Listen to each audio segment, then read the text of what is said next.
Okay, let me ask you this. When was the last time you did something that really scared you? Hmm. And I don't mean like a fun scare, a roller coaster or something. I mean something that genuinely made your palms sweat, maybe your heart race a bit. That deep discomfort zone. Exactly, that feeling. Because that feeling, that discomfort, that's what we're going to dig into today. And it's kind of funny, isn't it, how we usually try to run away from that feeling. Totally. We chase comfort, right?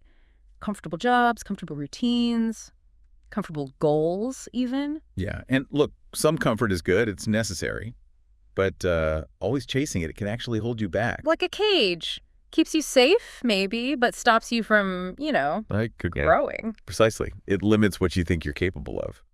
So the big idea we're exploring, and it sounds a bit weird at first, is that discomfort. Well, it's actually where your real power begins. Right. It's the key, really. The key that unlocks potential. And the folks we often admire most, the really successful ones, the super resilient ones, they haven't avoided discomfort. No, not at all. They've learned to get comfortable being uncomfortable. They've trained themselves for it. So our mission in this deep dive is to kind of reframe how you think about discomfort. Yeah, to show you why it's not the enemy, but actually, well, maybe even your superpower. And by the end, hopefully, you'll see exactly why, and maybe even how you can start embracing it, too. Okay, so let's get into the meat of it. There's this core idea from the material we looked at. Yeah. He goes, if you only do what's easy, life gets hard. But if you choose to do what's hard intentionally, life gets easier. Wow, okay, say that again. That really flips things on its head. Right. If you only do what's easy, life gets hard. But if you choose to do what's hard intentionally, life gets easier. It makes you stop and think. Because it feels true, doesn't it, when you really consider it? It absolutely does. It's about being proactive versus reactive, I think. If you choose the hard stuff in controlled ways. You're building muscle, essentially, emotional muscle. Exactly. You're building resilience, grit. You get clearer on things, more confident. So when life inevitably throws you a curveball, which it will, you're just better prepared. You've practiced handling hard things. You know, the people we look up to, they didn't just magically avoid struggle. No. The source says they walked into the fire, sat in the cold. They chose discomfort. They chose it. And that choice built something in them. It mentions building emotional armor. How does that actually work, like in everyday life? Well, think about those small, uncomfortable moments we all face. That awkward conversation you've been dreading.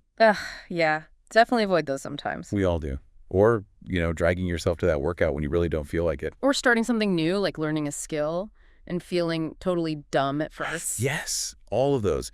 Each time you push through that discomfort, you're basically telling your brain, your nervous system, I can handle this. I can survive this. I can do hard things. It's like you're reprogramming your response. So discomfort stops feeling like a threat. Exactly. It becomes a signal that you're stretching, that you're growing. It's actually a positive sign. That's a huge shift in perspective. It really is. Yeah. And the source gives these powerful examples, right? Like Navy SEALs training in freezing water. Yeah. That's definitely not for fun. No way. It's about forging who they need to become, building that mental toughness to operate under insane pressure. Or performers rehearsing until they're exhausted, drenched in sweat. Same principle. It's not just about getting the moves right. It's building the stamina, the focus, the ability to perform under pressure. It's deliberate development through discomfort. Okay, this is making a lot of sense. The why is clear. But how? How does someone listening right now actually start doing this? Right. Practical steps. That's crucial. And the good news is you don't have to sign up for Hell Week tomorrow. Okay, good. The source lays out 4 pretty simple strategies to start exposing yourself to discomfort, ways to kind of ease into it. All right, let's hear them. Strategy 1. It's called the 10% rule. Yeah. Super simple concept. Whatever you're doing, try to increase the difficulty or intensity by just 10% each week. It's about gradual progress. So not a massive leap, just a little stretch. Examples. Yeah. Sure. If you maybe run 10% longer next week. If you're studying, add 10% more time or cover 10% more material. Okay. Or, like the source suggests, if you usually speak up once in a meeting, aim for twice next time. Small, manageable increments. I like that. It feels achievable, not overwhelming. What's number 2? All right. Number 2 is cold showers. Oh, knew it might be coming. That one sounds less fun. Yeah, it gets a reaction. And the source even admits it sounds ridiculous. So why do it? Is it actually about the cold? Well, yes and no. There might be some physical benefits, but the main point here is the mental exercise. How so? It's about choosing, consciously, to do something uncomfortable for a brief period. That initial shock hits, you want to jump out. Yeah, definitely. But you stay, you breathe through it. Yeah. It's a very direct way to practice overriding that instinct to flee discomfort. Builds willpower. So it's a quick, intense practice and choosing challenge. Okay, I can see the logic, even if I don't love the idea. What's strategy 3? This one's called rejection reps. Rejection reps. Sounds like practice getting told no. That's exactly it. You intentionally put yourself in low-stakes situations where no is a pretty likely answer.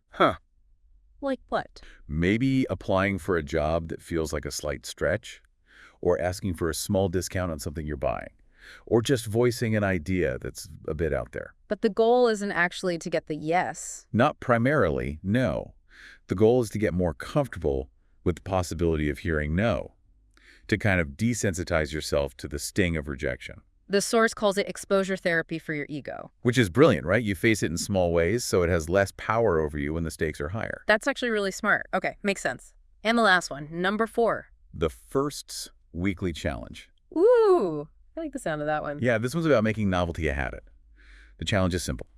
Do one thing every week that you've never done before. Pretty much. Try a new food, a new workout class, drive home a different way, talk to a stranger, read a book on a totally new topic. So it keeps things fresh, pushes you out of autopilot. Exactly. It makes encountering the unfamiliar, which is often a bit uncomfortable, just a normal part of your lifestyle. You're constantly learning and adapting. Okay, so these 4, 10% rule, cold showers, rejection reps, and the first weekly challenge, they're all about small, consistent actions. That's the key. It's not about giant leaps. It's about consistency.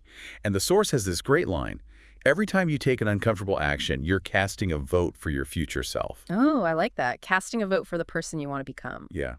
Each small act builds that identity, builds that momentum. Now, to really drive this home, the source shares a couple of powerful stories. The first one is Navy SEAL Hell Week. Can you paint a picture of that? Yeah, Hell Week is legendary. It's 5 days, basically nonstop, almost no sleep, constant physical punishment, freezing cold water, immense psychological pressure. Just sounds brutal. It is.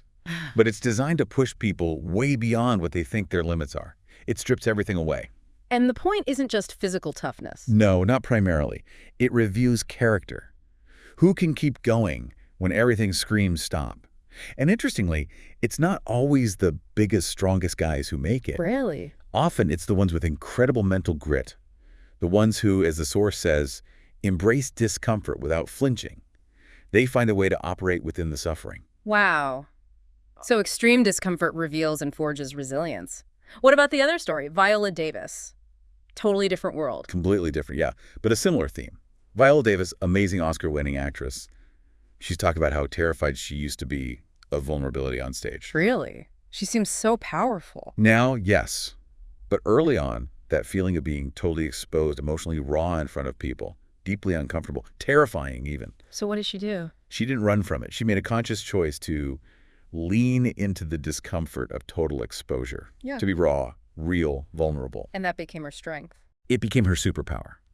That willingness to go to those uncomfortable emotional places is exactly what makes her performances so incredibly compelling and powerful. So whether it's a freezing ocean or a Broadway stage. The path to real power, to breakthrough, often runs straight through discomfort. It's a universal principle, it seems. Okay, this is incredibly motivating, but motivation needs action. Right, always. Knowledge isn't enough. So the source gives a very direct call to action for everyone listening right now. Yes. Choose one uncomfortable action you are going to take today. Not tomorrow, not next week, today. What are some examples they give?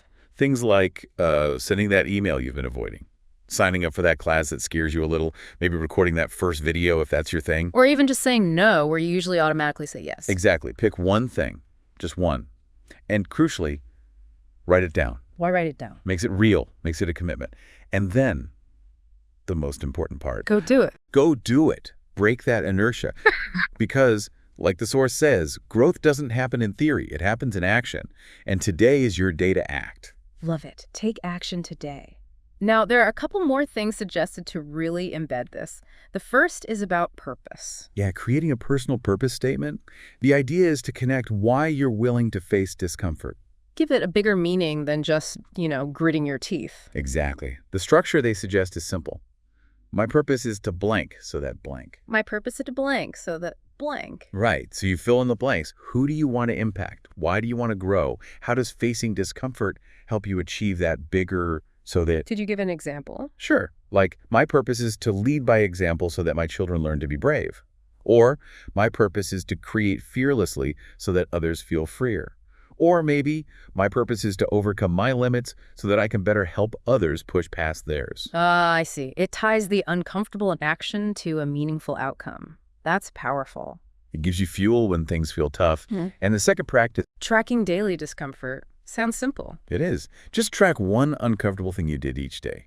Doesn't have to be huge. Just acknowledging you did something. Yeah, it builds that identity. You start seeing yourself as someone who doesn't shy away from challenges, someone who actively grows. You get proof. Proof that you're not just surviving discomfort. You wielding it, using it as a tool. Okay. This whole conversation has really shifted how I think about that feeling of unease. Good. That's the goal. So as we wrap up this deep dive, what's the single biggest takeaway you want people to hold on to? I think it's this. Discomfort doesn't mean you're doing something wrong. Often discomfort means you're becoming someone new. Someone stronger, more capable. Exactly. So the next time you feel it, that resistance, that fear, that awkwardness, maybe the sweaty palms. Don't run. Don't run. Maybe, just maybe, smile. Smile, I smile. Because now you know. Yeah. Now you know that feeling. That's the feeling of growth starting. Yeah. That's your cue. Discomfort is your superpower. And discomfort is your superpower.